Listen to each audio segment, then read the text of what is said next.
Bonjour à tous, aujourd'hui je vous présente une balado sur l'importance de la différenciation pédagogique en lien avec l'utilisation des technologies. Cette situation d'apprentissage présente une enseignante du monde de cours contemporain en 5e secondaire qui a créé un projet où les élèves doivent construire un budget fictif dans une mise en situation où ils personnifient un étudiant de l'Université McGill. Donc à l'aide des technologies, ils vont devoir évaluer leurs propres besoins en s'aidant de ressources offertes sur Internet et de plateformes comme Google Classroom. Cette balado vise à mettre en lumière que l'utilisation de technologies dans ces classes permet non seulement un apprentissage plus authentique, mais nécessairement plus adapté aux besoins de chacun. Donc, nous sommes maintenant en entrevue avec l'enseignante Caroline Pérus. Donc, j'ai quelques questions pour toi.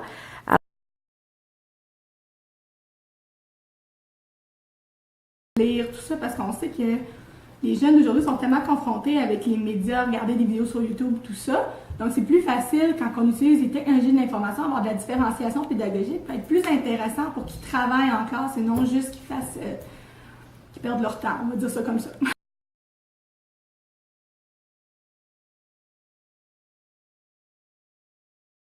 Donc, tu nous parlais justement de différenciation pédagogique. Comment tu vois ça, toi, la différenciation pédagogique dans ta classe?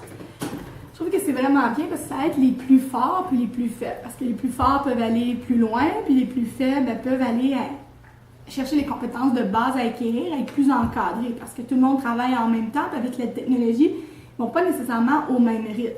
Aussi, la différenciation pédagogique, moi je trouve ça vraiment important parce que c'est axé sur la réalité. Les projets que j'ai faits, je sais que c'est quelque chose qu'on utilisait à l'extérieur de ma classe. Que ce soit en monde contemporain ou en finance, j'essaie vraiment que les concepts du programme d'éducation de l'École québécoise ainsi que le programme d'Ontario soient vraiment mis en contexte, qui les fassent réfléchir à quelle situation on va avoir dans la vie.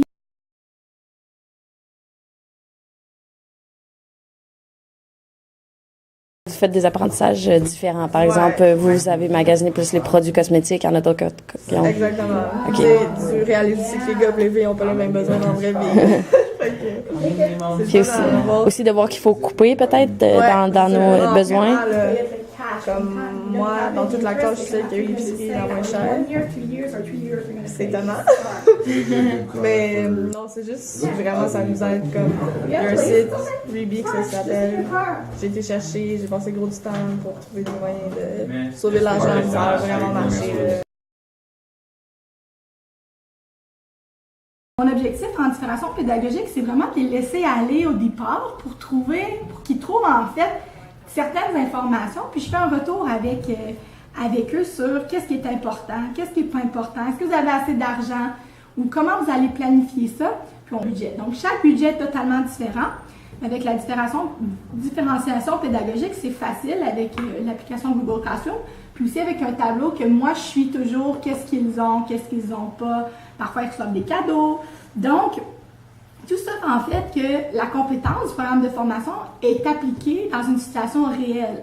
Parce que je peux vous donner un exemple, comme vous avez probablement vu, les filles vont dépenser peut-être plus en cosmétiques que les garçons, mais les garçons vont peut-être vouloir avoir une plus grosse TV dans leur salon que les filles, qu'eux autres, ils trouvent que la salle de bain, c'est plus important. Donc, chaque personne y trouve son compte. Puis par la suite, je vais sur le site du gouvernement du Canada et je relate en fait les statistiques gouvernementales, comment devrait coûter un loyer, par exemple, par région, comment devrait coûter un auto, quel est le taux d'intérêt actuel. Puis avec Google Sheet, dans le fond, avec le tableau Excel, j'ai déjà tout rentré les équations. Donc, juste à rentrer les chiffres, puis il voit exactement avec le taux d'intérêt, avec les taxes, combien ça monte. Des fois, il dit, mais madame, c'est beaucoup trop. Bon, ben, il va falloir changer d'option. Donc, souvent, les élèves faibles, ils arrivent avec un montant négatif, puis ils ne savent pas trop comment faire. Donc, moi, je peux m'asseoir avec eux, puis regarder étape par étape. Bon, qu'est-ce que tu penses? Qu'est-ce que tu penses vraiment que tu nécessites 12 bouteilles de shampoing par année?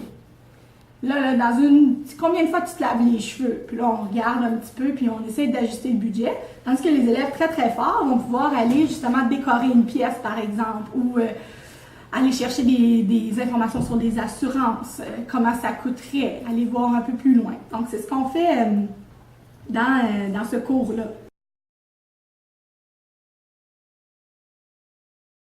Donc, le lien avec le programme de formation est assez simple parce qu'on veut voir les opportunités de carrière, puis aussi les coûts réels et l'utilisation du dossier de crédit.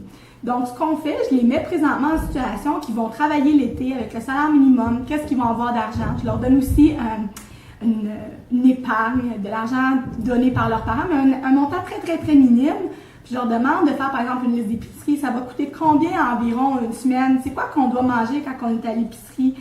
Par la suite, on a fait aussi ça avec la pharmacie. On a regardé les fournitures, quand on a besoin d'acheter un sofa. Est-ce que c'est plus facile l'acheter usagé ou pas l'acheter usagé? Les appartements, c'est quoi un 2,5, c'est quoi un 3,5, c'est quoi les règles par rapport à ça? Donc, on a même fait un bail ensemble, on a rempli un bail, on a rempli des chèques aussi. Ils ne savaient pas du tout à quoi ça ressemblait un chèque. C'est bien compliqué. C'était quoi leurs droits aussi? Qu'est-ce qu'on regardait quand on allait voir un appartement?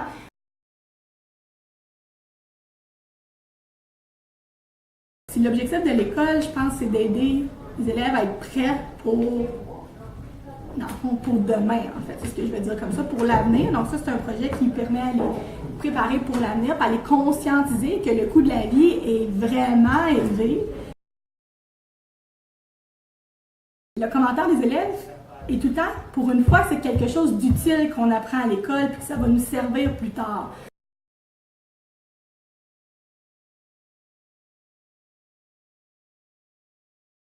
Le fait qu'on soit indépendante, ça Exactement. nous pousse un peu à vraiment mieux comprendre, chercher puis essayer de plus faire des efforts pour comprendre les logistiques derrière le projet que si elle était juste en avant-plan de l'enseigner tout le monde en même temps. Alors voilà, c'est déjà tout pour ma présentation sur la différenciation pédagogique et l'utilisation des technologies pour répondre aux besoins réels des élèves.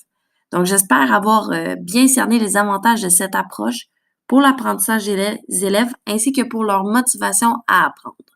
J'attends de voir vos commentaires avec impatience et il ne me reste plus qu'à vous souhaiter une bonne fin de journée. Merci.